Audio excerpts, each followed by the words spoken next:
Facebook is under yet more scrutiny and bad publicity today. A whistleblower is due to testify before a Senate subcommittee accusing the social media giant of using algorithms to prioritise profits over the safety and welfare of its users, including teenagers. On top of that, the company's experienced some technical hitches. On Monday, the platform suffered a worldwide outage for several hours, along with its partners Instagram and WhatsApp. The cause is unclear, but many users were left frustrated. I love Instagram. It's the app I use the most, especially for my job. So professionally, it's definitely a setback. And then personally, I just am always on that app. So it sucks. It's the worst, yeah. One of my best friends was yelling at me today for not looking at my messages, and I didn't get any messages because the platforms aren't working. The combined difficulties saw the social media stock tumble nearly 5%, wiping millions of dollars off the wealth of founder Mark Zuckerberg.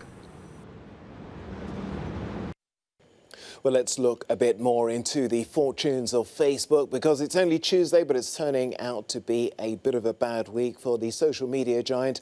EU tech policy journalist Jennifer Baker can help us discover a bit more about the company. Jennifer, good to see you there. Of course, everyone's been talking, if not online, about that outage which took out so many platforms yesterday. Do we know anything more about what caused it? Well, Facebook themselves have published a blog post trying to explain what happened internally. But of course, there's lots of organizations who are monitoring this situation from the outside as well. And from what we understand, it was a real cascading effect that started off from a couple of small things that just ballooned. And part of the big problem for getting it fixed and why it was out for so long is that it also affected internally Facebook systems, so that the workers inside of Facebook couldn't get logged in themselves to go and solve the problem. But let's look ahead now. We mentioned in the introduction Facebook, of course, later on today we're expecting to hear from that whistleblower who's going to look at how the company actually targeted young women. What can you tell us about what we're likely to hear? I think what we're likely to hear is a repetition of things that a lot of those whistleblowers have already been saying. A lot of the concerns that came out, in particular around Instagram, which of course is owned by Facebook now as well, that they knew about certain damaging aspects of what their platforms were doing and chose to ignore it. At least I think for those of us on the outside, it's maybe not a shock. It's possibly just worrying the extent of it. And the fact that the whistleblowers are prepared to come forward now more openly, more not anonymously, putting their name to what they're saying and giving their personal experience and what they've seen. It's all going to come back down to, and this is linked to the outage as well, is the dominance of Facebook and its group of services.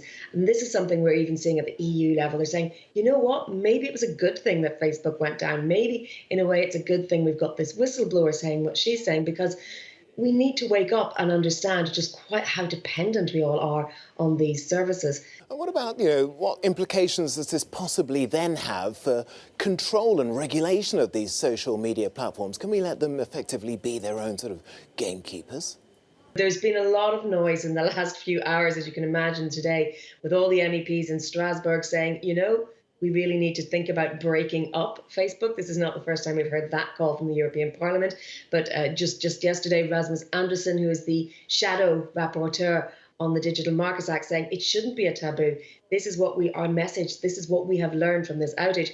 And just minutes ago, the digital vice president for the European Commission, Margot Vestager, she was commenting on it and saying, this is a competition issue, and she should know, she's the former competition commissioner. Facebook is so enormously powerful that it will remain to be seen what the EU can really do to force it to change its business models. Because although we felt it very heavily here, there are other parts of the world, particularly in the global south, particularly in India, where Facebook has a monopoly on the internet, essentially that because of the zero rating practices given by mobile phone providers, your only way to access the internet is through the Facebook front door.